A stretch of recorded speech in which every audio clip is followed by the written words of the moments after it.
Assalamualaikum warahmatullahi wabarakatuh. Jangan lupa anak-anak klik tombol subscribe di bawah ini. Alhamdulillah anak-anak, bagaimana kabarnya? Berjumpa lagi dengan Ustadz Taufik dalam pelajaran PPKN kelas 8. Baik, sebelum Ustadz mulai untuk pembelajaran hari ini, jangan lupa kita biasakan baca doa. Baca doa mulai selesai. Untuk pertemuan hari ini, Ustadz akan mereview tentang materi yang sudah Ustadz berikan di minggu-minggu sebelumnya melalui video pembelajaran yang sudah Ustadz sampaikan, dimana untuk kelas 8 ini kalian sudah pernah mempelajari di bab 1 kemarin tentang kedudukan dan fungsi Pancasila. Nah, sebelum Ustadz ulas tentang kedudukan dan fungsi Pancasila, Ustadz kembalikan lagi ke materi di kelas 1. Kalian sudah pernah mempelajari tentang perumusan dan penetapan Pancasila sebagai dasar negara, di mana di situ di dalam penetapan dan perumusan Pancasila sebagai dasar negara ada beberapa yang mengacu, diantaranya adalah PPUPKI dan PPKI.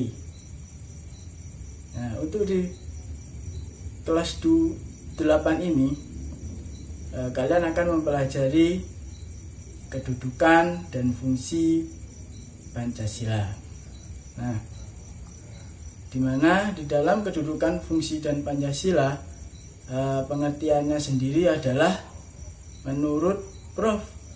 Drs. Notonegoro SH, pengertian Pancasila adalah dasar falsafah dan ideologi negara yang menjadi pandangan hidup bangsa Indonesia itu sendiri, ya anak-anak. Nah, kemarin sudah Ustadz jelaskan melalui video-video minggu-minggu sebelumnya. Ya, insya Allah kalian sudah memahami. Nah, di sini Ustadz akan mereview sedikit ya, tentang kedudukan dan fungsi Pancasila. Nah, dimana tadi pengertiannya adalah menurut Prof. Drs. Notonegoro SH adalah dasar falsafah dan ideologi negara yang menjadi pandangan hidup bangsa Indonesia. Jadi Pancasila adalah falsafah atau ideologi negara yang menjadi pandangan hidup bangsa Indonesia, ya, anak-anak. Nah, berikutnya di dalam kedudukan dan fungsi Pancasila tersebut ada beberapa fungsi yang harus kalian mengerti, yaitu diantaranya fungsi Pancasila sebagai ideologi nasional dan sebagai dasar negara Indonesia, ya nak, sesuai yang sudah dijelaskan menurut Prof. Drs. Notonegoro SH. Nah, selain fungsi Pancasila sebagai ideologi nasional dan sebagai dasar negara, kedudukan Pancasila mempunyai kesamaan dengan fungsi Pancasila, ya anak. Yang diantara kedudukan Pancasila juga sebagai ideologi negara dan sebagai dasar negara Indonesia. Mungkin dari sini sudah kalian pahami. Bisa lanjutkan.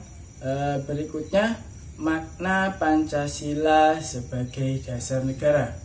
Nah, di sini adalah makna Pancasila sebagai dasar negara, yaitu untuk mengatur suatu negara.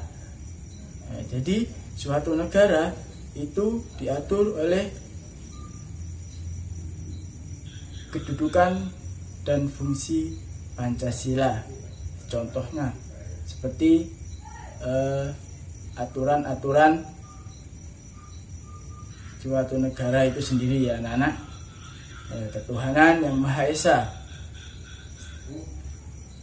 Nah, itu adalah mengacu kepada ketuhanan yang Maha Esa yang sudah terdapat di dalam susunan Pancasila itu sendiri.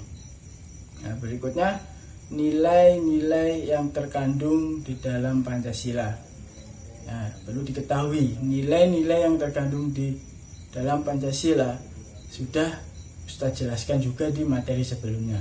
Di antaranya ada 5 nilai di dalam Pancasila tersebut sebagai kedudukan dan fungsi Pancasila. Nah, sebagai ideologi nasional dan sebagai dasar negara Indonesia ya anak. Yang pertama, nilai yang pertama di sini adalah nilai ketuhanan. Yang kedua, nilai kemanusiaan. Yang ketiga, nilai persatuan. Dan yang keempat, nilai kerakyatan. Yang kelima, nilai keadilan. Nah, kelima nilai tersebut mengacu pada isi dari Pancasila itu sendiri anak, yang biasanya sering kalian dengar pada waktu kegiatan upacara bendera setiap hari Senin. Nah, mungkin ada beberapa yang sudah tahu isinya dan mungkin juga ada yang belum tahu isinya. Nah, dari sini kita belajar dengan materi PPKN, kedudukan dan fungsi Pancasila. Kalian juga harus tahu, selain tahu fungsi, kedudukan, atau nilai-nilai dan makna Pancasila tersebut, kalian sebagai siswa, sebagai penerus bangsa nanti, juga harus tahu isi dari Pancasila tersebut. Ya, di sini mari kalian dengarkan bunyi isi dari Pancasila tersebut ya, yang biasanya sering kalian dengarkan melalui kegiatan upacara bendera. Nah, bunyinya seperti ini anak-anak. Pancasila. 1. Ketuhanan yang Maha Esa. 2. Kemanusiaan yang adil dan beradab. 3. Persatuan Indonesia. 4. Kerakyatan yang dipimpin oleh hikmat kebijaksanaan dalam permusyawaratan perwakilan. 5. Keadilan sosial bagi seluruh rakyat Indonesia. Lah, di situ sudah jelas ya anak-anak. Di situ tertera bahwasanya di dalam isi Pancasila itu terdapat nilai-nilai yang terkandung di dalam Pancasila, yaitu yang tadi sudah Ustaz jelaskan tentang nilai ketuhanan yang pertama. Sesuai dengan sila yang pertama, ketuhanan yang Maha Esa. Kemudian sila yang kedua, kemanusiaan yang adil dan beradab. Lah, kemudian sila yang ketiga, persatuan Indonesia. Kemudian sila yang keempat, kerakyatan yang dipimpin oleh hikmat kebijaksanaan dalam permusyawaratan perwakilan. Dan yang kelima adalah nilai keadilan sosial bagi seluruh rakyat Indonesia. Nah, dari sini kalian sudah paham bahwasanya di dalam kedudukan dan fungsi Pancasila itu ada beberapa yang harus kalian ketahui ya. Yang paling harus kalian ketahui adalah isi dari Pancasila tersebut ya anak-anak ya. Jadi tugasnya untuk hari ini kalian hafalkan isi dari Pancasila tersebut seperti yang Ustadz berikan contoh di awal tadi ya. Paham anak-anak? Tugasnya apa? Menghafal isi dari Pancasila, yang kemudian kalian video dan video tersebut kalian kirimkan melalui WA pribadi Ustadz. Nah, dari sini sudah paham? Nah, alhamdulillah kalau sudah paham. Ustadz akhiri. Wassalamualaikum warahmatullahi wabarakatuh. Sampai jumpa.